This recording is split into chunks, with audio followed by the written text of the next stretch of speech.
वनधियाचल के जंगल में एक शेरनी अपनी 2 नन्हे बच्चों के साथ आजादाना जिंदगी गुजार रही थी। एक दिन उसकी आजादी पर आफत आन पड़ी। कुछ शिकारी जंगल में आए और शेरनी के बच्चों को पकड़ने की कोशिश की। शेरनी ने अपनी जान की बाजी लगा दी ताकि अपने बच्चों को बचा सके, लेकिन वो कामयाब न हो सकी।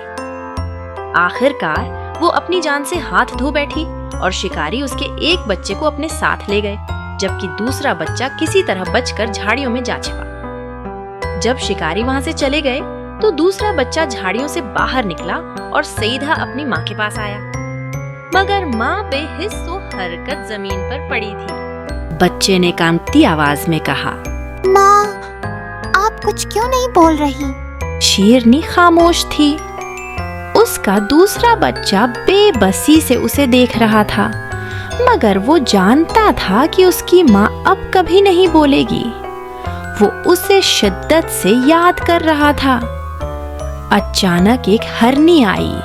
उसने बच्चे को अपने पास बुलाया और नरमी से कहा, आओ, तुम्हें बहुत भूख लगी होगी। शेरनी का दूसरा बच्चा अफसरदा था। वो बोला, माँ की आंखें नहीं खुल रही, वो मुझसे कुछ कह भी नहीं रही। आप मेरी माँ को ठीक कर दें। बेटा, परेशान मत हो, बंदर चाचा अभी आ रहे हैं, वो सब ठीक कर देंगे। पहले कुछ खा लो, तुम्हें भूख लगी होगी। ये कहकर हरनी ने शेर के बच्चे को अपने साथ ले लिया। रास्ते में उन्हें एक रीछ मिला। हरनी ने कहा, भाई, ये नन्हा सा शेर का बच्चा यतीम हो गया है। ये बहुत छोटा है, मैं उसे अपने बच्चे की तरह पालूंगी। अब शेर का बच्चा हरनी का दूध पीने लगा और जंगल के तमाम जानवर हैरत से उसे देखने लगे। सब जानते थे कि ये एक गैर मामूली बात थी कि एक हरनी ने शेर के बच्चे को गोद ले लिया था। कुछ जानवरों ने तनबीया की, ये एक शेर का बच्चा है, तुम उसे पालकर बहुत बड़ी गलती कर रही हो। ये बड़ा होकर हम सब के लिए खतरा बन जाएगा।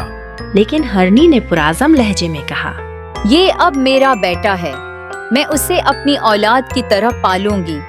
जो भी हो, मैं उसकी माँ हूँ। अब वो हरनी के बच्चों के साथ खेलने लगा और उनके साथ बड़ा होने लगा। हरनी सब बच्चों की देखभाल करती और उनकी हिफाजत भी करती थी। वक्त गुजरता गया और एक दिन हरनी को कुछ वक्त के लिए जंगल जाना पड़ा। उसने अपने बच्चों से कहा, ध्यान से सुनो, मैं थोड़ी देर के लिए जा रही हूँ, तुम दोनों अपने भाई का ख्याल रखना, समझ गए? जी माँ, हम उसका ख्याल रखेंगे। हरनी चली गई और उसके बच्चे और शेरनी का बच्चा खेलने लगे, मगर छोटू, जो बहुत शरारती था, अचानक कहीं दौड़ चला गया। जब बघीरा दरिया से कुछ मछलियां पकड़कर खाने आया तो हरनी के बड़े बेटे ने परेशान होकर कहा, बघेरा भाई, छोटू कहाँ गया? वो तो अचानक गायब हो गया। दोनों उसे ढूंढने निकले, मगर बेसुध। तभी हरनी वापस आई और अपने बच्चों को परेशान देखकर बोली, छोटू कहाँ है? वो तुम दोनों के साथ था ना? माँ, वो हमारे साथ था, मगर अचानक कहीं गायब हो गया। दोनों ने रूहानसी आवाज में जवाब दिया। तभी एक लोमड़ी ने शोर मचाया, देखो, बघेरा के मना पर खून लगा है, उसने छोटू को खा लिया है। हरनी ने जब बघेरा के मना पर खून देखा तो वो गुस्से में आ गई। ओ नमक हराम! मैंने तुम्हें अपना बेटा समझा, मगर तुमने मेरे बेटे को मार दिया। मैं तुम्हें नहीं छोड़ूंगी। ये कहकर हरनी ने बघेरा पर हमला कर दिया। बघेरा ने रोते हुए कहा, माँ, मैंने कुछ नहीं किया, मैं छोटू को बहुत चाहता हूँ। मगर हरनी ने गुस्से में कहा, मुझे माँ मत कहो, मैं तुम्हारा चेहरा भी नहीं देखना चाहती। बघेरा खामोशी से वहां से चला गया।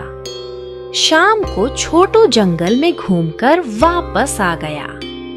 हरनी ने उसे देखकर खुशी और पछतावे के मिले जले जज्बात से कहा, मेरे बच्चे, तुम ठीक हो?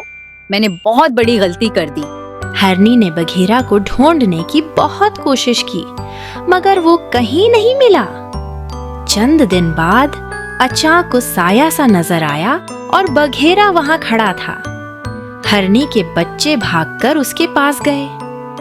हरनी ने रोते हुए कहा, मेरे बेटे, मुझे माफ कर दो। मैंने तुम पर भरोसा नहीं किया। मैंने बहुत बड़ी गलती की। बघेरा मुस्कुराया और बोला, माँ, आप फिक्र न करें, मुझे आपसे कोई गला नहीं। हरनी ने बघेरा को गले लगा लिया और खुशी के आंसू उनकी आंखों में भर आए।